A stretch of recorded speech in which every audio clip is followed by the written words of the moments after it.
the action is ongoing on the field. Richards has lost his line a bit, a couple wides. The pressure is getting to him. Graves goes high, hard. That is a sunset smasher. That goes on to almost onto the former President Suite, or the President Suite, because that's where the players' pavilion was before it was moved. And Graves is coming to the party. He wants to be part of this sumptuous Sunday special. Well, I could tell you, Roxel, that is why Ray Charles has been, his line has been a bit of rib seen thus far, and he wants to keep that ball wide outside off some, but unfortunately he has erred and been called wide a few times. Graves goes this time into the deep cover area. He looks for one. They're coming back for a second. He's running well with Andrew Thomas, and they are now 67 for 3. They've brought down the target a little bit here now. They now need 38 from I make.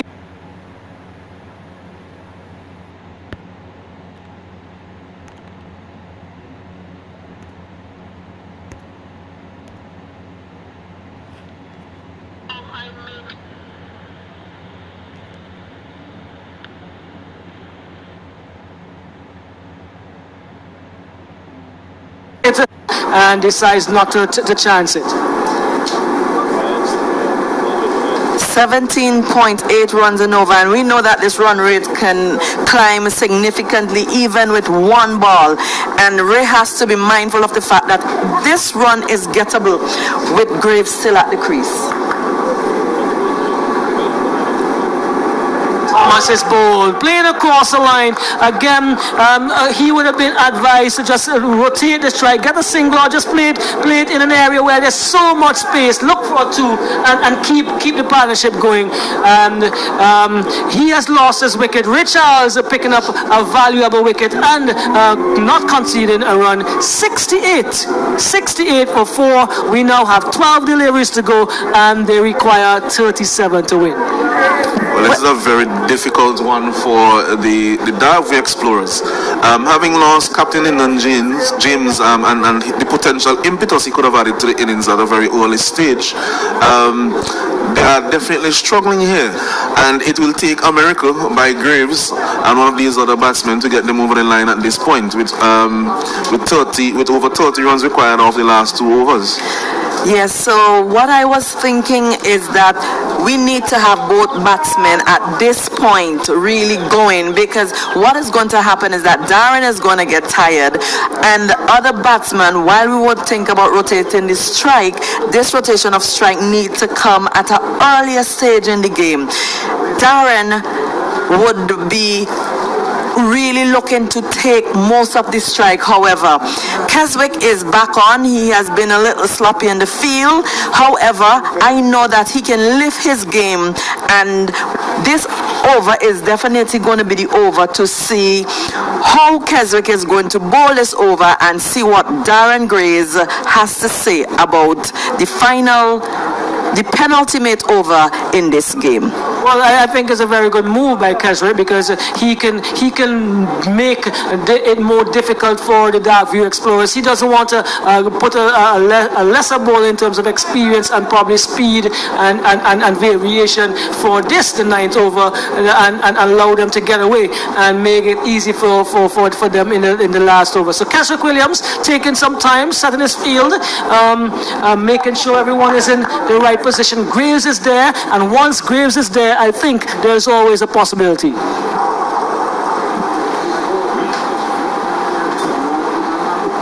Graves pulls back with a square 4-6. That's a flat sunset smasher. And there you see Keswick making the error of coming too close to Graves. As we mentioned earlier, he's very, very strong over the leg side. And once you give him that opportunity to swing across the line, he will be very devastating on the bowling. Well, these batsmen that we had an opportunity to speak to this morning, they have come to the party. Graves, before this, did not really trouble the scores, but he's here, and once he's here, it's possible. Full, and he's bold. He's yoked. it, I make it. It looks as if, but a full straight delivery, and one of those trademark deliveries from Keswick in this type of cricket. And I think he has taken the very important wicket, probably the deciding blow. The other batsmen may have more to say about it, but possibly the deciding blow to decide where this game is going to actually go. Well, that brings the Davian Barnum to the crease, and Davian can hit the ball very hard. But first of all, he would have to allow himself to really see the ball, which he doesn't have a lot of time to do. And Keswick, we know, is one of the best bowler when it comes to the limited version of the game. Now at T10, he is going to have to bring his experience to the fore, pull some slow balls, which we know is very difficult to get away when you are a new batsman coming to the crease.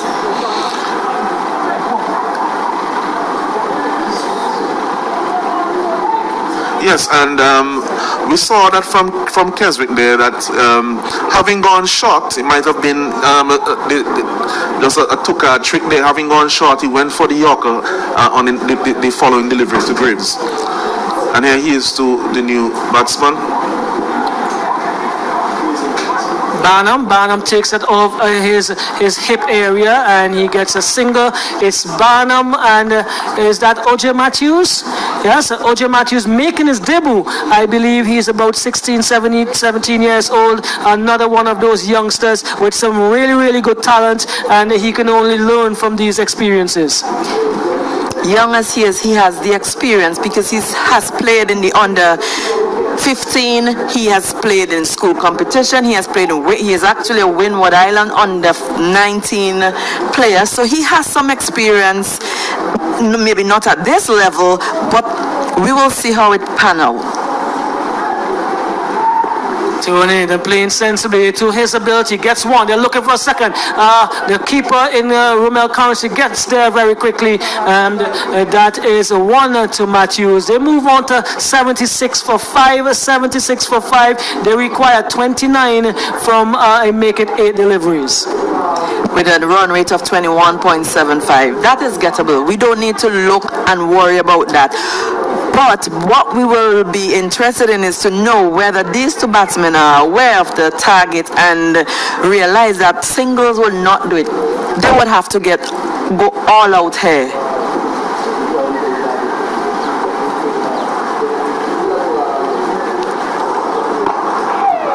Adam gives himself room and pulls it through the wide-ish long arm position. Gets 2, running is good, and Welcome comes around and does the fielding. 78 for 5, 78 for 5. I think if they get this down to what, another 18 or so in the last over, it may be gettable. But anything is possible. Sorry? Anything is possible. Yes, but they just remember the name. They would definitely require to have a sunset smasher in order to get down to close to the 18.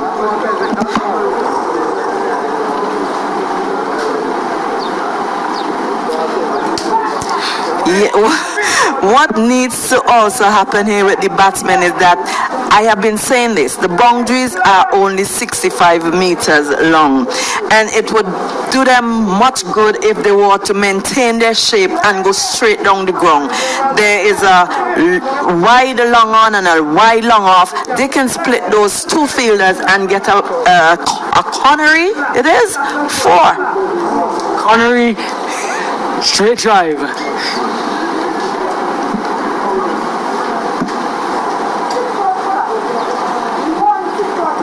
This one is spared into the pads, comes off the pads, is going down to the third man area, gets 1, looking for a second. They're completing that now, and that's the end of over number 9. I make it, that's the end of over number 9. It's 80. Let's get the score up. 81 for 5. They now require 24 of the last 6 deliveries, and believe you me, with some sunset smashers, just 4 of them, just 4 shots needed here. 4 shots. That sunset smashers. That is gettable. I have seen it happen. I remember clearly it was West Indies versus England, and Marlon Samuel and Bratwit. Remember the name. They were able to take us over the boundary line, and we were excited. It was exciting, and we were excited. I know this can happen, but can it happen here today with the experience of the two batsmen at the crease? And we see Kimali Williams is coming in here with the last over, 24 to go. Let's see a hero in OJ Matthews, 24 in the last over.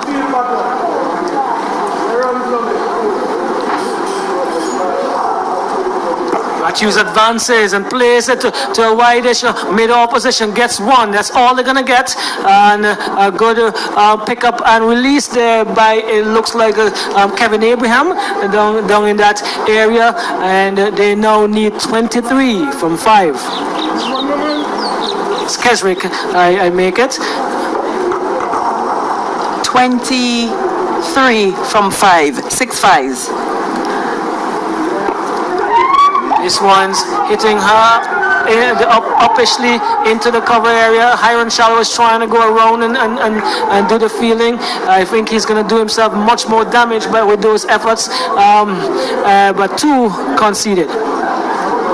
21 in 4. Is it gettable? Of course it is. It is not impossible. But this one must go the maximum. Straight, that's a cornery straight drive. Will it go into the boundary? No, it doesn't. Williams comes around. That's Keswick, does good fielding again and putting himself in a position where we probably know the business end of things. The ball is going to come in those areas. One more, and they now need 20 from 3. I think what is going to restrict these two batsmen, in particular Matthews, who is shaping well, seems to be a technically organized young batsman, but I think the lack of power in terms of the required weight is going to be restrictive. Taken on the pad. There's an appeal by I make it Williams. Let's see if there's a signal. Yeah, there it comes. And so just 2 balls really left, and they need to score at 10 runs per ball. We can say that View Explorers definitely would be falling short of the score today. Botanic Gardens seem to have this in the bag. They would want to think with the last ball in the over and 18 runs to go to take them over to 104. Yeah, and we can pretty much say this is done and dusted. It's a foregone conclusion at this time, Sam.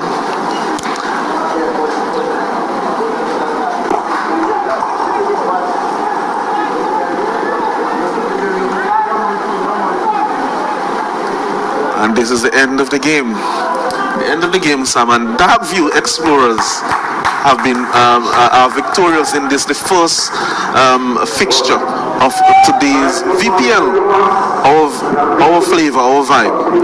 And we'll have a summary now of the statistics from this last fixture that was completed, and we'll have Sam giving a summary of the statistics from this match. Okay, so Darren Graves, he was bowled by Keswick Williams for 44 from 29 balls, a valuable contribution to his team. Although they would be coming out, well, they came out on the losing end today. Lyndon James didn't contribute as much as he would have liked.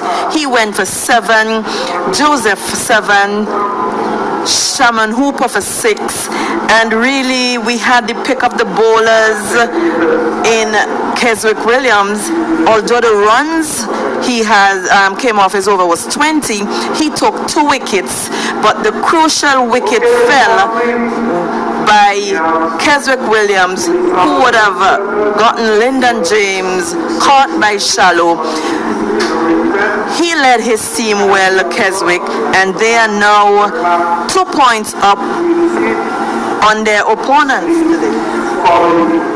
Yes, Sam. So after the completion of that game, the points table it started to look quite interesting. And in our second game of the day, we're going to have the Grenadines Divers versus the Fort Charlotte Strikers, which means that you're going to have two teams who have yet to register a win playing in this match. And this game will be vitally important for them, being their third game. They want to get off the mark. Certainly.